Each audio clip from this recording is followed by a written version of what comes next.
Okay, let's get into this. The Texas Syndicate. Now, you automatically picture Texas, Yeah. right? But the origin story, it starts somewhere really unexpected. Folsom State Prison, California. Yeah, Folsom. It kind of throws you, doesn't it? A gang that's so deeply tied to Texas identity, but kicking off way over in California. Exactly. So that's the big question we're digging into today. How did that happen? How did this very Texas-centric group pop up so far away? Right. So we're doing a deep dive into the Texas Syndicate. They're a major prison and street gang, mostly Mexican-American members.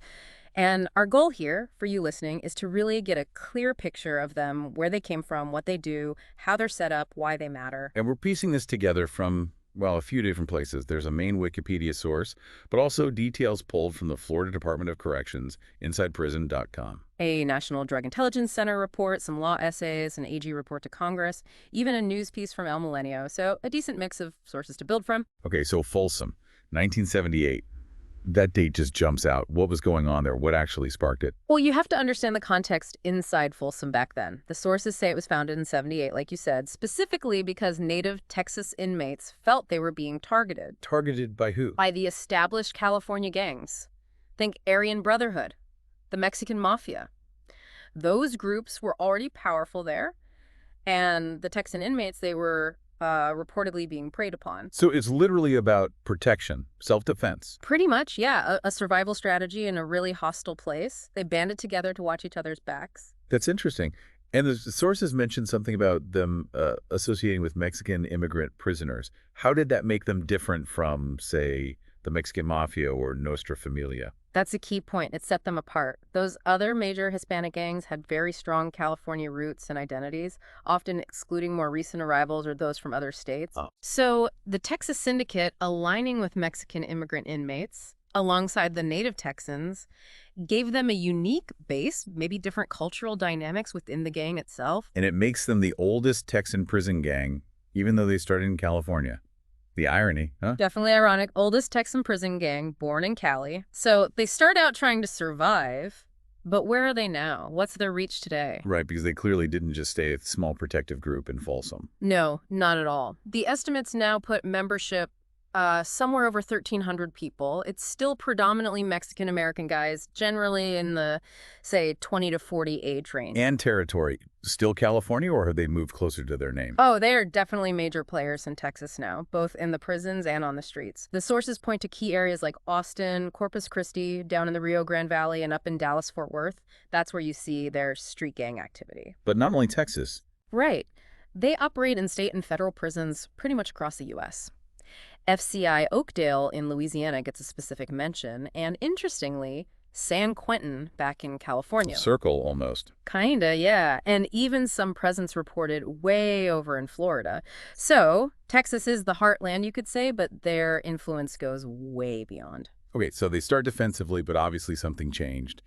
The outline mentions a shift away from just protection. What happened there? Yeah, there was this thing called building tenders, basically inmate guards who had some official power within the prisons. Okay. Well, a court order got rid of those positions, and when that happened, it likely created a kind of power vacuum inside. Ah, okay. Nature abhors a vacuum, even in prison. Exactly. So groups like the Texas Syndicate, who were already organized for protection, likely stepped into that void. And to maintain their influence, to keep protecting their members maybe, they had to find new ways to exert power. Which led them to crime. Pretty much. The focus shifted towards more traditional criminal enterprises as a way to consolidate that power and, well, make money. And what kind of enterprises are we talking about? It's the kind of list you might expect, unfortunately. Drug trafficking is huge for them. Extortion, prostitution, running protection rackets, illegal gambling, and contract murder. Contract murder. Wow. And the drug trafficking, is that small scale or? No, this is serious stuff. Smuggling large amounts, we're talking multi-kilogram quantities of cocaine, heroin, meth, and literally tons of marijuana, bringing it up from Mexico into the U.S. for distribution. And they have connections for that. You can't just decide to move tons of marijuana. That's where their alliances come in. The sources mention a direct working relationship with the Gulf Cartel. Okay, that's a major connection. That explains the scale. It definitely helps. Gives them a reliable supply chain, strengthens their networks, and it gets darker.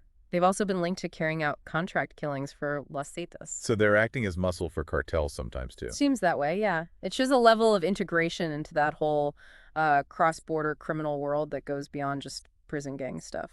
And what's this dime system mentioned?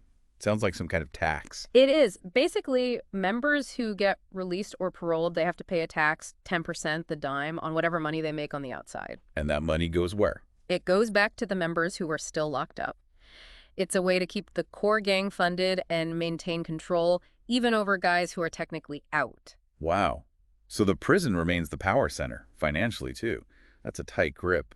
How do they manage all this? What's the internal organization like? It's described as paramilitary, which tells you it's structured, hierarchical. Like an army unit, kind of. Sort of, yeah. Yeah. You've got a president and a vice president at the very top, and interestingly, they're elected by the members. Elected? Really? Yeah, we'll get to how that election works. Below them, in each prison unit, there's usually a local chairman and vice chairman running things day to day. And they're... Then you have captains, lieutenants, sergeants at arms, and then the regular members, the soldiers, who carry out orders. It's a clear chain of command. very organized. And I guess with their activities, it's no surprise they're labeled a security threat group. Absolutely. Law enforcement sees them as a major threat because of their history, their violence, their ability to organize within the prison system. That STG classification is pretty standard for groups like this. They even have a constitution, like written rules. Apparently so. The sources lay out some core rules, or tenets. Pretty straightforward, but very strict. Like what? Well, number one, be a Texan. That's fundamental to their identity. Then it's a lifelong commitment, always remain a member. Loyalty is absolute. Place the Texas Syndicate before anything else. Wow. Before family, everything. Seems to be the implication. Also, the gang is always right. Understand that the Texas Syndicate is always in the right. Members have to wear the tattoo. Is there a specific tattoo? The sources mention wearing the tattoo, suggesting there is a specific identifiable mark, but don't detail it. Other rules. Never let a member down, respect other members, and crucially, secrecy. Keep all gang information within the group. Those are some hardcore rules. And the election thing, you said president and VP are elected, but unanimously. Yeah. How does that work? Yeah, it requires a unanimous vote, which is pretty unusual. It suggests they put a massive emphasis on consensus at the top, maybe to avoid splits or infighting. Everyone has to agree on the leadership. And how do you even get in? Can anyone just join? No, definitely not. Recruitment usually happens through existing social connections. Someone vouches for you, and there's a vetting process. They do background checks. To check for what? Criminal record. To check for informants, mostly. They need to screen out anyone who might be working with law enforcement. Trust and loyalty are everything, so they're careful about who they let in. Makes sense in that world. So, Okay, so they're organized, they have rules, they have enemies. Who are their friends and enemies? Who do they work with, and who do they fight? allies mentioned include the Dirty White Boys, another prison gang, their big connection, the Gulf Cartel, and also the Texas Mafia. And rivals. A longer list there. The Aryan Brotherhood, Nuestra Familia, the Mexican Mafia, I remember them from the origin story. Also, Mexicanemi, which is sometimes called the Texas Mexican Mafia, and another Texas group called Tango Blast. So lots of potential for conflict there. Oh, yeah. These rivalries fuel a lot of violence, both inside prison and out on the streets. It shapes who controls what territory and what rackets. It's quite the journey. From Folsom, just trying to survive, to this Yeah. sprawling enterprise with cartel links and paramilitary structure. It really is. You see this group born out of necessity, self-protection in California, transform into a major criminal force across multiple states, deeply involved in drug trafficking, tied to Mexican cartels, all run by this strict internal code. And that starting point, Folsom in 78. That's the detail that just sticks with you, isn't it? A Texas gang born hundreds of miles away in California. It absolutely does. It highlights how unpredictable the formation and evolution of these groups can be. Definitely. So maybe the final thought for you listening is this. Knowing they started defensively, just trying to protect fellow Texans, how did the Texas Syndicate make that leap? What pushes a group from survival mode into becoming this kind of powerful, violent criminal organization? What does that tell us about prison gangs and how their influence spreads far beyond the walls? Something to think about.